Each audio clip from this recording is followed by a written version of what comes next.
पर हनुमान जी महाराज का प्रागट्य तो हुआ, पर शिव जी की एक लीला है, आपको मालूम है? देवता देते हैं पल्ला झाड़ कर और मेरा महादेव देता है छप्पर फाड़ कर। अभी तक अंजना माता के गर्भ से एक भी औलाद नहीं थी, पर भगवान शिव ने कृपा कर दी तो अंजना जी के गर्भ से भी 6 बच्चों ने जन्म लिया। आप लोग कथा में श्रवण करे हैं पूर्व में, हनुमान गतिमान रतिमान मतिमान व्रतिमान, ऐसे हनुमान जी के कई भाई हुए, कई भाई हनुमान जी के हुए। और हमने पहले भी कहा है, जिसकी फैक्ट्री ना चलती हो, बहुत दुकान ना चलती हो, तो हनुमान जी के पाँव का थोड़ा सा सिंदूर लेकर, यदि उस सिंदूर को किसी भी फैक्ट्री या दुकान में हनुमान जी के छोटे भाई गतिमान के नाम से अगर एक बिंदी भी सिंदूर की रख दी जाती है, तो वो दुकान और फैक्ट्री भी झड़के से चलना प्रारंभ हो जाती है। गतिमान हनुमान जी के छोटे भाई, एक हनुमान जी के छोटे भाई हैं मतिमान।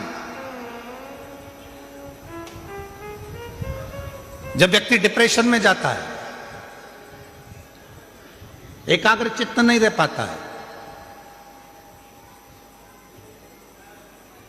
पढ़ने बैठता है पर एकदम मन नहीं लग पाता है, तो मतिमान का स्मरण किया जाता है, हनुमान जी के तीसरे नंबर के भाई का, मतिमान।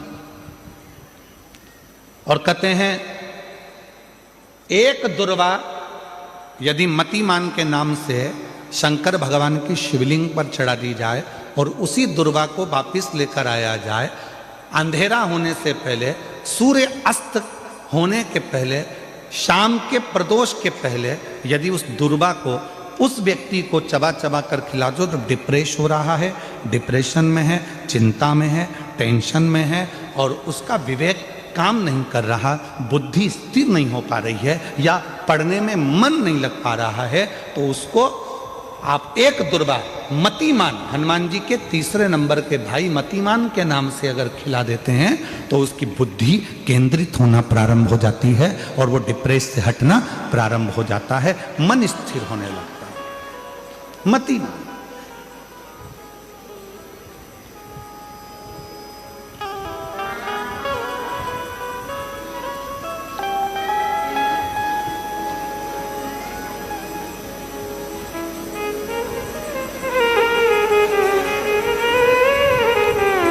और एक नाम आता है व्रतिमान। इसका प्रैक्टिकल तुम अभी यहीं से कर लेना, ठीक है? चलते चलते मालूम पड़े तुम्हारी पार्किंग यहां से आधा किलोमीटर दूर है, ठीक है?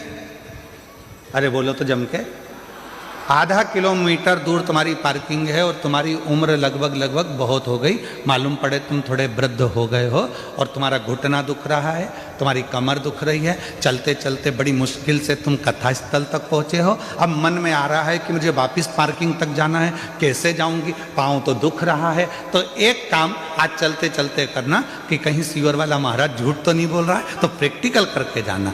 क्या करोगे, यहाँ से जाते समय आप जब जा रहे हो और आपके शरीर का कोई अंग जब दुख रहा है तो श्री शिवाय नमस्तुभ्यम कहकर श्री व्रतिमान हनुमान का स्मरण कर।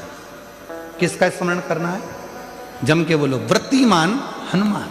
व्रतिमान हनुमान का स्मरण करके कहीं पर भी बैठकर अपने पांव की छोटी वाली जो उंगली है उसको जम के दबाना। पर भी दर्द हो रहा होगा, मेरा बाबा आपको मंजिल तक। व्रतिमान हनुमान का स्मरण कर। किसका स्मरण करना है? जम के बोलो, व्रतिमान हनुमान। व्रतिमान हनुमान का स्मरण करके कहीं पर भी बैठकर अपने पांव की छोटी वाली जो उंगली है उसको जम के दबाना और दबाने के बाद चल देना। जिस जगह पर भी दर्द हो रहा होगा, मेरा बाबा आपको मंजिल तक पहुंचाएगा, दर्द होने नहीं देगा। कल नहीं करना, प्रैक्टिकल आज ही करना। काल करे सो आज कर।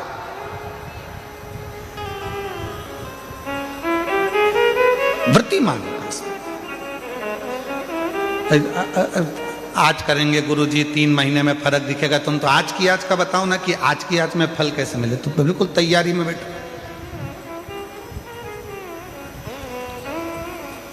जाते जाते व्रतिमान हनुमान भगवान श्री शिवाय नमस्तुभ्यम का स्मरण कर कर एक ऊर्जा के साथ, ताजगी के साथ चलते जाओ। शिव थोड़ा बहुत नहीं देते, मेरे भगवान देते हैं चप्पल फाड़ कर। अब हनुमान जी महाराज का प्रागट्य हो गया, हनुमान जी महाराज आ गए, पूरे आनंद के साथ राम जी की सेवा करी। ये सारी कथा आप लोगों ने श्रवण करी है, रामचरितमानस में भी और शिव पुराण में भी और श्रीमद् भागवत में भी, कई जगह पर आपने इस कथा को सुना होगा। अब मूल कथा जो शिव पुराण की, स्कंद पुराण का मूल तत्व है, उसकी ओर हम बढ़ रहे हैं, जो बड़ी सुंदर कथा है स्कंद पुराण के रेवाखंड की। ये कथा स्कंद पुराण के रेवाखंड में से इस कथा को लिया।